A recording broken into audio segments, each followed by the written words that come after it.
Farm. আমি একটা farm তৈরি করতে চাই, স্বপ্নের ফার্ম, যেখানে ছাগল, গরু, হাঁস, মুরগি সবাই থাকবে।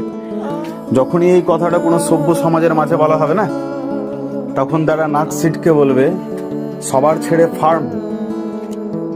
কোনো একটা ভালো জায়গায় কাজ কর, প্রতি মাসে বেতন পাবি, সংসারটা ভালোভাবে চলে যাবে। ফার্ম করলে গেলে ঘুম থেকে উঠে ওই দুর্গন্ধ জায়গা, ছাগল গরু পেচ্ছাপ করে রাখবে, পরিষ্কার করতে হবে। আর যদি বছরে একটাই পশু যদি মারা যায় তাহলে কি হবে? সারা বছরটাই তোর পরিশ্রমটাই লস। তারা সবসময় বোঝাবার চেষ্টা করবে ফার্ম না করে কোনো একটা কাজ করা। তো ফার্ম একটা আবেগ, একটা অনুভূতি, যা সবার দ্বারা হয় না। সেই পাগলের খাতায় আমিও নাম লিখিয়েছি যে আমিও পাগল খামারি হতে চাই।